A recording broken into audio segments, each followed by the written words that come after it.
Well, that was certainly a rough go. But as I emerged fresh from the whistling glade, I returned with news from the mountainside, as it pelts down like ash from a spritzing inferno. Well, hello, and how you doing? It's me, the Theatric Dyspraxic. And what the hell that means? It's not important. I'm dyspraxic and I'm theatrical, that's all it comes down to. Though I don't really know how theatrical I've been these days. More like the clinically depressed train wreck. Dyspraxic. But if you are watching this video, more than likely you have never seen anything I've done before, and perhaps it just showed up in your feed. That is, if I have been blessed by the holy algorithm. This is one of 2 trillion videos posted today, so how you landed on this one instead of another cringy apology song, well, I'm not going to question it. So I would assume this is your first introduction to me and my little bungalow. That's my futon in the background there, because let the hard times roll! This is, I guess, a sort of reintroduction for the most part. If you have looked at my channel, you may have noticed that I haven't posted in quite a long time, and there are a lot of reasons for that I won't go into in this video. As you can see, I'm already starting to sweat, so not looking good so far. Also, my nose is pretty red, and that sort of thing just kinda happens, and there's nothing I can do about it. A lot has happened to me in the last year and a half, and I would love to do a deep dive into everything, but I don't want this video to be 3 hours long, and the analytics show that people only watch about the first 30 seconds. We're not off to a good start. So I'm mainly going to hit the major bullet points and kind of explain where this channel is headed to going forward into the future. First, I'd just like to take a second to promote my equally unpopular podcast, which I call the TD Pondcast. Very clever. Which again, I haven't posted on much in a while, but you can check that out and listen to some of my interviews with other dyspraxics and blah blah blah blah. I mean, it's informative, but, you know, if you're not dyspraxic, you might find it a little boring. But when I do eventually have new guests on, you're welcome to come on and talk about whatever. I could talk about any kind of bullshit for an hour. So for those of you who are new to my hopefully growing channel, and I do hope it grows and is not just a dying little seedling, I am known to some communities, I think, as the Theatric Dyspraxic. I was once part of a community that liked to spread awareness for a certain neurological condition called dyspraxia, until I was given the boot by some bitter folk from that community who screwed me over, but that's a different story. There are a lot of videos and resources for learning about dyspraxia, so I won't go too much into explaining the condition. But essentially it's a neurological condition that affects how our brain processes sensory information and sends signals to other parts of the bodies, causing a slight delay. It affects both the mental and the physical, with our fine motor skills, our thought processing, our working memory, and various other cognitive and physical. More and more dyspraxics are creating their own blogs and YouTube channels and TikTok accounts and all the amount of platforms in our modern digital age to talk about their experiences and shed light on the condition. And since so many people are doing it, I'm not going to focus exclusively on that. I mean, that would just bore the hell out of me, and I probably won't say anything new about it, although I will talk about my experience on occasion, because it really does affect a lot of my life, so I'll talk about it where it's relevant. But although I am super passionate about spreading awareness for dyspraxia, and it really is a huge part of my life, I don't want to make that my whole entire identity. I want to entertain people and express my own creativity and who I am as a person beyond the condition. So this is more of a general channel. I don't have a specific style and what exactly I intend to do. I like to keep it open and just do whatever I feel like as the time comes. Just kind of flow with the current. This can be a vlogging channel, this can be a reaction channel, it can be a channel where I'm telling stories either from my life or doing what I call theatric readings, which is just basically me kind of reciting some piece of writing, which is always fun for me to do because I am theatrical and I like to do voices. I'm even considering trying my hand at ASMR. That's not a joke. I'm going to give it a shot. and maybe I'll be able to lull you to sleep. Maybe I'm already doing that right now. Or maybe I'm just going to keep you awake forever. I started this channel initially in 2018 when I was about 24, and to put it mildly, I kind of struggled with it. Like most things, it didn't really quite go the way that I wanted it to. To tell you the truth, and this is probably pretty obvious, but I'm kind of a shy, awkward kind of person, and I'm probably the most self-conscious person you're likely to meet, and dyspraxia and other things affects my presentation, especially if I'm presenting as myself. Starting out, I would kind of tell these little stories and share my experience as a dyspraxic, but I was really struggling with my confidence, and I'm not really a very confident person with anything anyway. That's really part of, being a neurodivergent. Whenever you are so used to failure, it's hard to really have the greatest self-esteem in the world. But I have been trying to work on it, and I have made a lot of strides as I've gotten older. Now I'm nearly 30. And a lot has changed in my life in the past few years since I first started this channel. I still struggle a lot with my self-esteem, but I feel like I have learned to accept myself a little bit more and cut myself a little bit of slack. After all, anytime we start anything new, no one's ever going to really be good at first, and it takes a little while to kind of find your jazzy side. I'm writing a book about my experiences with dyspraxia and other things, which I hope people will be interested in reading about. I know that people might be thinking, why would I want to read a book from some old dude I don't even know?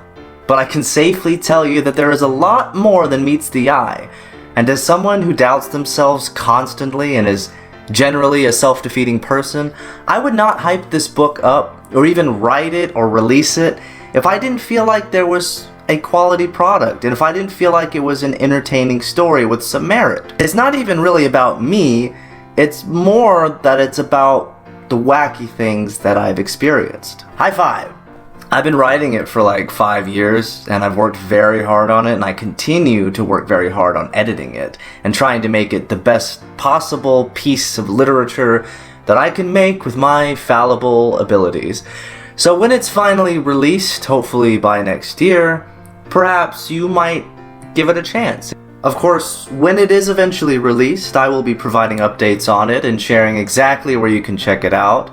I've already published a book of poetry called Words and Meanings Chained to the Floor, which I will post a link to in the description for anybody who is interested in reading some of my writing. I also want to say that with this channel I am always on board with collaboration, so if you have certain skill sets, like if you're a talented editor or you do graphic design or whatever and you want to volunteer to help this channel grow in any way that you feel like you could, then I would be more than happy to work with you, and you can email me at thetheatricdyspraxic@gmail.com. Unfortunately, unless I start becoming more notable enough to make money off of my videos, I wouldn't be able to pay you. But if somehow, God willing, it ever got to the point that it would happen, then of course I would compensate you. Otherwise, if you're interested in collaborating just for the sake of sharing your skills, then by all means reach out. I'm the kind of person that just likes to try anything, and if it works, it works. Throw it at the wall and see what sticks. My skills are really only with writing and performing, and comparably it's debatable whether or not I show any true talents at that, but I enjoy working with talented people and just trying to create a quality piece of entertainment. If you made it this far and you have become interested in learning a little bit about me, the Theatric Dyspraxic, I'm just going to take a moment to share a couple of little things about myself that might be of note. I don't really like to talk about my age too much because I'm still in shock that I'm almost 30. And I admit that there are times where I wake up in a panic because I can't believe that I'm almost here. And I feel like I haven't really done much with my life, which is hard to do when you have sort of a disability. I mean, dyspraxia makes it difficult for me to really do anything well, and it's hard for me to really perform a job the way that they want me to do. But it's also made it difficult for me to be able to do things like drive, although I can't blame all of that on dyspraxia. There are a lot of reasons why I am who I am today, and why I am where I am today, a lot of which will be explored in that book that I aforementedly mentioned. I promise you that I am much more articulate in the book than I am here. It's quite a trip. And I know everyone says that about their life, and I'm not saying that my life is necessarily more interesting than someone else's, but I have never really met anyone who's gone through the kind of things that I went through. And it's hard to talk about your problems and the issues that you face to a neurotypical, or often even to other neurodivergents, because there's always some way that they can't relate. And it's hard to really explain all the problems, which is one reason I decided to write a whole entire book about it. So, I live in Texas. I've lived here my whole life, although eventually I wouldn't mind getting my hands dirty somewhere else. I feel like I've kind of seen all there is to see in the Lone Star Buckle State, and I wouldn't mind a change of scenery someday. I was born on Valentine's Day. I come from a very artistic kind of family. I also come from a family of 2 sets of twins. I have 3 older brothers, and I have a twin sister, and maybe one day I'll have one of them on here. And then you'll wonder what the hell is wrong with any of us. I'm so shiny. In the past year, I've kind of branched out on my own for the first time. Not that I haven't rented apartments or lived independently before, but until recently, it's only been with family members. And now I've been experiencing what it's like to really be on your own and only around people who are quite different from you and come from completely different backgrounds. My current roommate and I are very different in personality, but fortunately we do get along. Prior to moving here, I lived for a few months in the college town of San Marcos. And I won't go into all the details about everything that went down while I was living there, but I have to say it was a pretty intense learning experience for me, and my living situation became so strange when I discovered that I was living with some drug dealers, and I got caught up in a massive drug raid. That's right, I had police bust down our door with guns drawn on me before I was handcuffed and shoved up against the wall over a situation that I was not in any way involved in. And things just kind of got crazier from there. It was like being involved in some kind of serialized drama.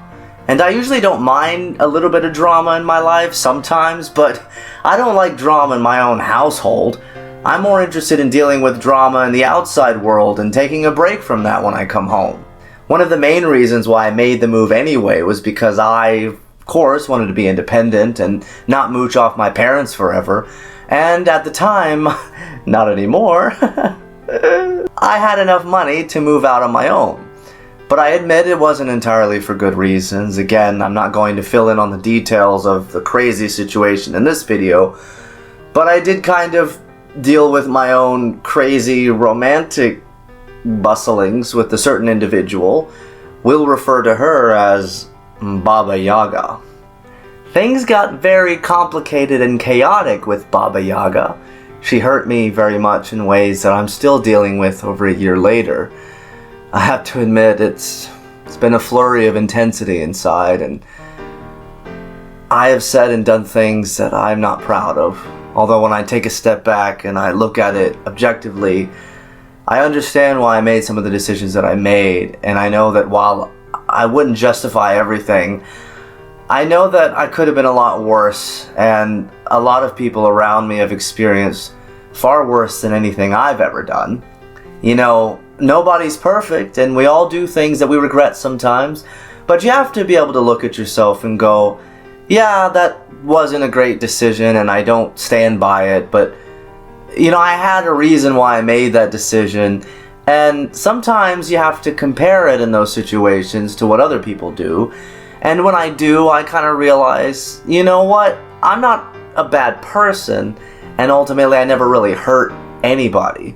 I know that's very confusing, and you're probably wondering, what the hell did you do?